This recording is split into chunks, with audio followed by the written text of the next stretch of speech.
聖誕新年又嚟到，喺呢個咁普天同慶嘅時刻，我哋決定同大家一齊慶一慶。12月至1月喺我哋呢度買 Before Travel 日本、台灣、韓國、新加坡同埋馬來西亞嘅旅遊數據卡，一律免運費，買一張都會免運費㗎。免費寄去你附近嘅智能櫃，24小時你都可以拎到卡嘅。高唔高興啊？興唔興奮啊？高興嘅就即刻落單啦！喂，提一提大家，記住出發之前1個禮拜好落單啊！如果唔係趕唔切，你就真係好交興啦！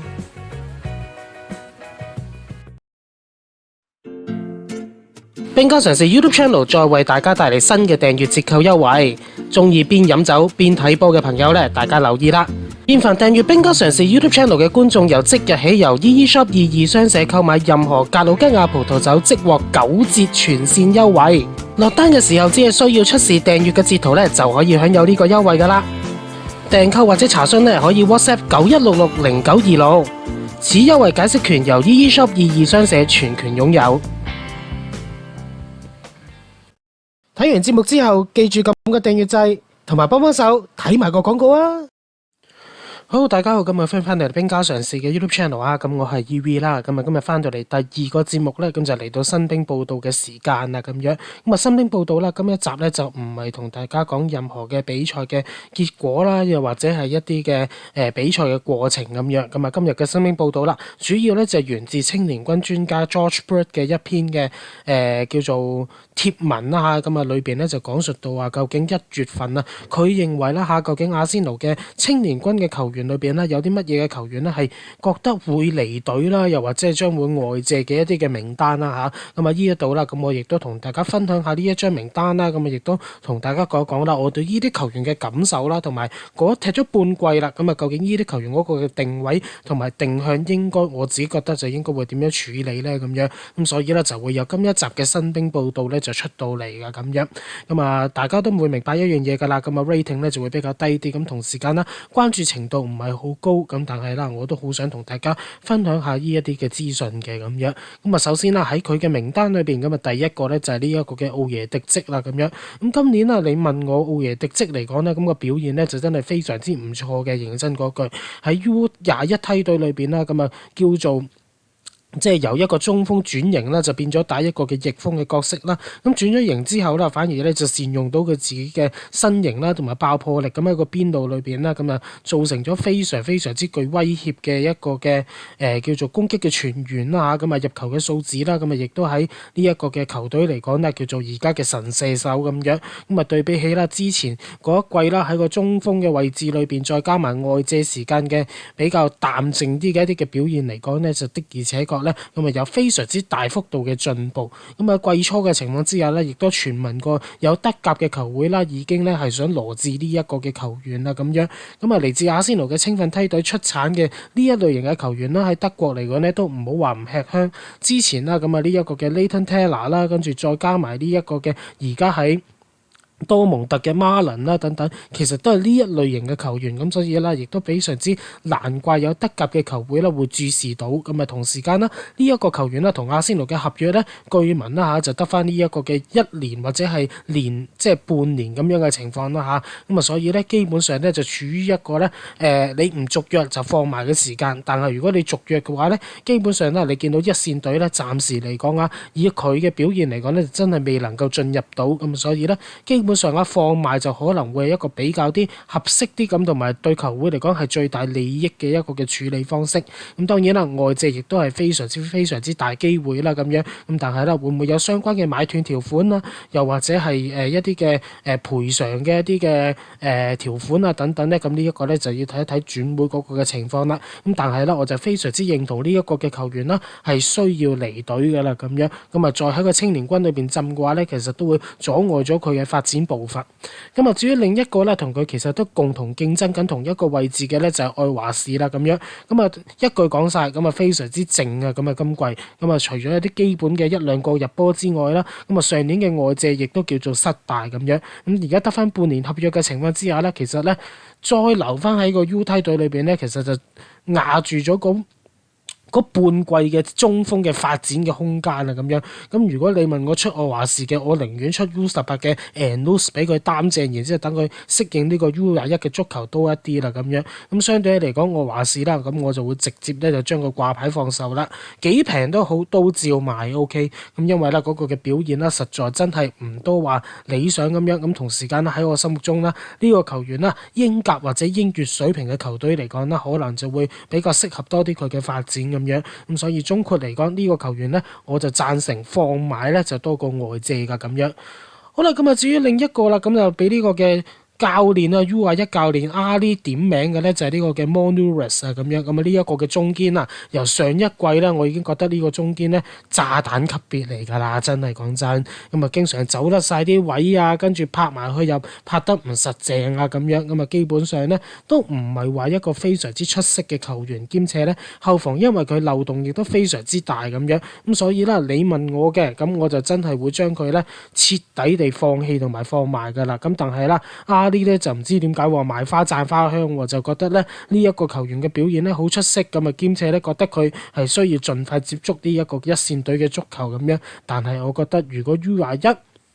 繼續重用呢一個級數嘅球員嚟講呢，咁啊只會引嚟更加多連場嘅敗仗啦，後防嘅窿即係嗰個嘅漏洞啦，咁啊亦都會越嚟越多咁樣。咁所以你問我嘅喺放賣名單上面呢，佢同埋呢一個嘅愛華士咧，都係我心目中呢都係第一、第二位嘅球員噶啦。咁甚至乎 Monures 喺我心目中呢，咁啊亦都係第一個要放賣嘅球員添咁樣。咁啊都係嗰句幾平都好都賣啦，甚至乎解約走我都會願意俾佢走。咁但係睇嚟球會呢就唔係咁樣睇，咁啊睇嚟呢都係會將佢先行外借先啦嚇。咁都希望啦佢喺一啲低組別嘅聯賽球會裏邊咁可以打穩啲嘅步伐啦。咁啊上一年租借咗去，我唔記得係雷丁啊定係邊一隊啦 OK。咁啊總之租借嘅情況之下，其實個表現咧亦都唔算話太過好咁樣。我唔記得雷丁定韋根啊，我唔記得啦。咁啊總之都係呢兩隊其中一隊啦。咁但係咧嗰個表現都唔係話太好嘅情況之下，咁啊都唔係話太過睇好呢個嘅球員啦。好啦，咁啊至於薩拉耶天方面啊，喺我心目中咧就應該要放賣嘅。咁啊點解咧？因為呢個本身已經係有價有市嘅球員嚟㗎啦。之前啦，咁啊因為呢一個嘅外借後成嘅時間其實已經有相關嘅買斷條款，不過咧球員嘅重傷就令到球員咧就冇辦法轉會。跟住上一季啦，咁啊借咗喺呢個嘅荷乙裏邊啦，咁啊踢呢一個嘅比賽嘅情況之下呢，其實某程度上邊呢都叫做有充足嘅上陣時間，兼且表現就非常之好。今年啦喺呢一個嘅叫做熱身賽嘅時間呢，亦都俾大家留下一個非常之深刻嘅印象。喺前面嘅拼搶啊、串連啊等等，其實腳下嘅功夫呢都叫做唔錯噶咁樣。咁啊，如果再將佢浸喺個青年軍裏邊呢，其實真係浪費咗呢個嘅球員，倒不如盡快呢就將佢放埋，等佢投入一個職業生涯裏邊。咁啊，對球員啦、對球會嚟講，三方面都係好。咁啊，始終而家一線隊如果要升同類型嘅球員嚟講，可能啦，而家排緊第一位嗰個叫 Ranieri 啦，第二位嗰個叫 Liverskili 啦，然之後第三位嗰個咧，可能咧已經要數到 Mastoman 啦咁樣。咁啊，所以咧，薩拉耶甸嘅位置咧，咁啊真係會比較壓縮一啲咁，同埋一線隊真係冇佢嘅存在嘅空間。咁所以啦，將佢放買咧，咁啊同埋呢個球員啦，我估計啦放買嘅價錢啦，可以嗌高少少噶，我覺得可以嗌到